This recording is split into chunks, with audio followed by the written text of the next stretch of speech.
Prime Minister Rishi Sunak is desperately battling to turn around his political fortunes ahead of an election on July 4 amid tanking polls for the Conservative Party.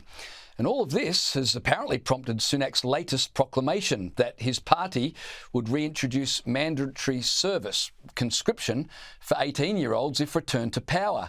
Here he is. Britain today faces a future that is more dangerous and more divided. There's no doubt our democratic values are under threat. That is why we will introduce a bold new model of national service for 18-year-olds, to be spent either in a competitive full-time military commission over 12 months, or with 1 weekend per month volunteering in roles within the community.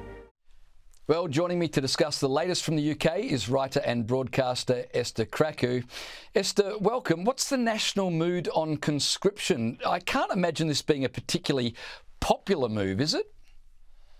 It's a bit of a mixed bag, because clearly this is not appealing to the 18-year-olds who are going to have to give up a weekend a month to volunteer in the community. Certainly not. But Rishi Sunak is hoping to appeal to older voters, particularly pensioners, that have always been kind of, the Conservatives' stronghold. The problem that you have now is that conscription, national service was abolished in the UK in 1960. So you have basically 2 generations of people that have never even seen anything like that. And Rishi Sunak's idea of trying to get young people out of their holes and really kind of reintegrated into the national community is missing the point of the actual concerns of young people. Young people are concerned about the fact that they can't afford a home or start a family, or that high levels of immigration have depressed their wages. These are the kinds of things that are, mostly concerning young voters.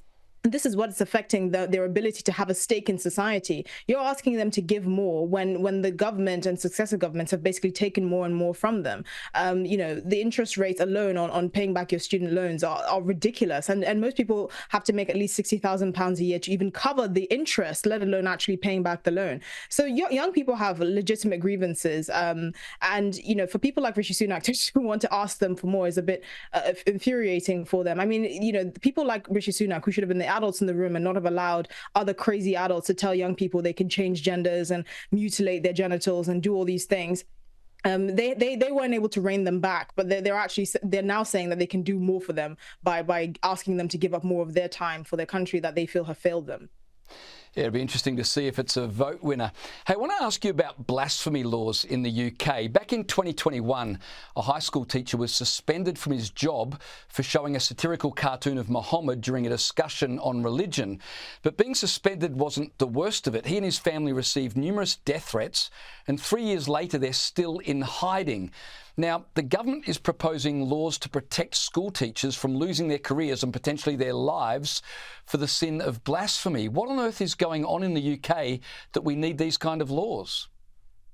Well, it's been revealed that teachers have no protection against things that might offend certain parents. Religious education is, you have to study religious education up until, I believe, year 9. But how can teachers teach that when you have certain communities that feel like, things that don't conform to what they believe is the appropriate line, makes teachers feel basically threatened and have to basically run out of their jobs. It is notable to say that it's people of certain faiths that seem to get the most riled up. So you don't see incidents like this involving Christians or Jews or even Sikhs. But it tends to be kind of poorly integrated, mainly Muslim and sometimes Hindu communities in the UK that feel the need to hound out teachers that say things they feel are offensive to their religion. So teachers do need that kind of protection, and it's unfortunate that it's come this late and a teacher had to be made an example of. But thankfully, the government is finally getting on it. But it just shows the poor state of integration and subscription to British values that we're currently in right now. Right, very quickly before we go, I want to ask you about Harry and Meghan. Now, they just did a tour of Nigeria. Apparently, other African nations are inviting them to come visit as well. And Charles is worried they might be setting up a rival monarchy. Do you think there's anything to this? And is that what Harry and Meghan see as their next move?